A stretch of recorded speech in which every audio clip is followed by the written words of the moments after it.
The Libyan government says it will not send Gaddafi's son, Saif al-Islam, to The Hague and will try him at home. That's despite the International Criminal Court's demands to hand him over to Europe amid fears he could be lynched like his father. Saif Gadaffi was seized along with two of his aides while attempting to flee to neighbouring Niger. Libyan authorities want him tried on charges that potentially carry the death penalty. Well, to discuss Saif Gaddafi's fate, we can now talk with Adrian Salbuchi. He's a political analyst and author from Buenos Aires. Well, Libyan rulers are insisting on trying him at home. Would any forthcoming trial be a fair one, Adrian, given the facts about what happened to his father? Well, after seeing what happened to Muammar Gaddafi, I would hate to be in Saif al-Islam Gaddafi's shoes.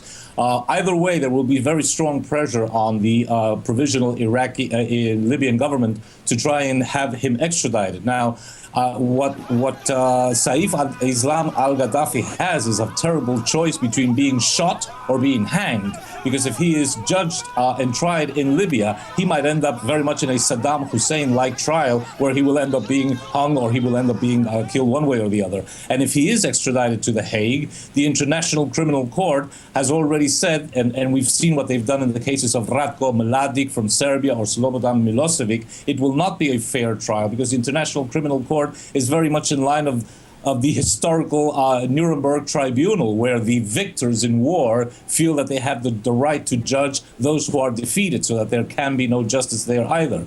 Now, Luis Moreno Ocampo, the prosecutor for the International Criminal Court, has issued an international warrant against Saif Islam Gaddafi because of, quote, he is an indirect co-perpetrator of murder and crimes against humanity. Along those lines, I think we should also include George W. Bush, Obama, Tony Blair, Hillary Clinton, who laughed when she heard of Gaddafi's murder, Sarkozy, Cheney, Rumsfeld, Ehud Barak, and Netanyahu, at least on the list of people to be judged in the International Criminal Court. Well, you mentioned all those people. Surely a trial would prove to be very uncomfortable for those with whom Saif has had international contacts with, would it not? Secrets will be spilled.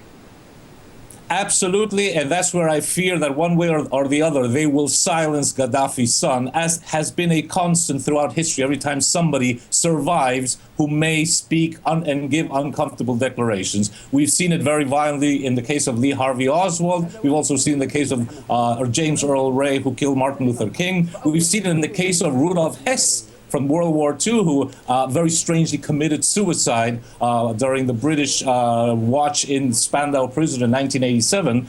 And we've also seen, and this is all historical documents, how Muammar Gaddafi, only in the last 2 years, has shook the hands of Tony Blair, Barack Obama, Jacques Chirac, Sarkozy, and only last year in September there was an Arab League summit in Sirte in Libya, and Silvio Berlusconi kisses Mr. Gaddafi's hand. So no doubt a lot of things were negotiated. A lot of very uncomfortable declarations and information could be given by Saif al-Islam Gaddafi, Gaddafi's son. So I think that he will one way or another be silenced, either through life imprisonment or through execution or through some other lynching parade, as we saw with Muammar Gaddafi only a month ago in Libya. Just briefly, though, if he was sentenced to death, well, how would the international community react to that? What would it do for the NTC's reputation and indeed for a country supposedly in transition to being a democratic country? Would it not be harmful to Libya's reputation?